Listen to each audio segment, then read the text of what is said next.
3 months after a home flipping initiative imploded in an embarrassing public display, Zillow Group Incorporated reported record revenue from selling the underwater homes Thursday and predicted big sales at the start of 2022, sending shares surging in late trading.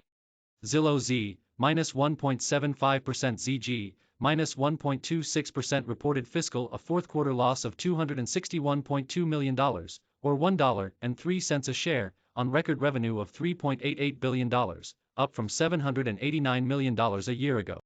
After adjusting for stock compensation and more than $70 million in impairment and restructuring costs, Zillow reported a loss of 42 cents a share, after posting adjusted earnings of 41 cents a share a year ago. Analysts on average expected an adjusted loss of 90 cents a share on sales of $3.01 billion, according to FactSet. Zillow shares rose nearly 15% in after-hours trading immediately following the release of the results, after closing with a 1.8% decline at $48.79.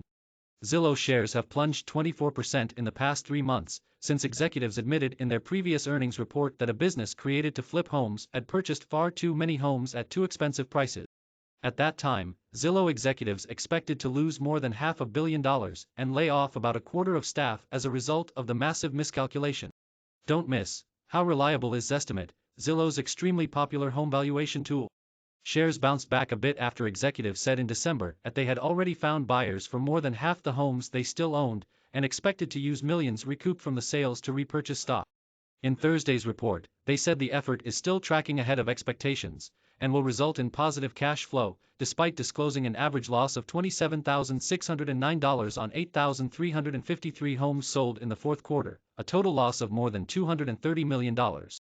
We've made significant progress in our efforts to wind down our iBuying business, selling homes faster than we anticipated at better unit economics than we projected, Chief Executive Rich Barton and Chief Financial Officer Alan Parker wrote in a letter to investors.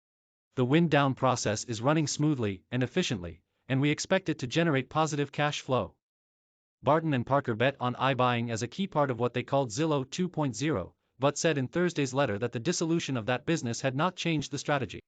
Our mission has been steady, and our vision for Zillow 2.0 remains unchanged, they wrote. Instead of being such an integral part of the home purchasing process as iBuyers, Zillow executives now want to build an essential mobile app that can help buyers and sellers navigate the process.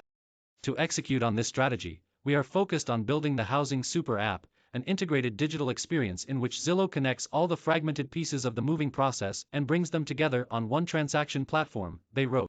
We are well positioned to execute here, given our position in the hearts and minds of consumers today, with more than 3x the number of daily active app users than our closest competitor. Don't miss: mortgage rates could turn volatile in the coming weeks. Zillow's iBuying business had helped boost revenue, and the company's forecast showed that it will be a different business after dropping the effort. In 2021, Zillow recorded revenue of more than $8 billion, but executives said Thursday their long-term goal is to hit $5 billion in revenue in 2025 after dumping the home flipping business. For the first quarter of 2022, Zillow executives guided for total revenue of $3.12 billion to $3.44 billion, with a midpoint of $3.3 billion, while analysts on average were expecting revenue of $3.26 billion.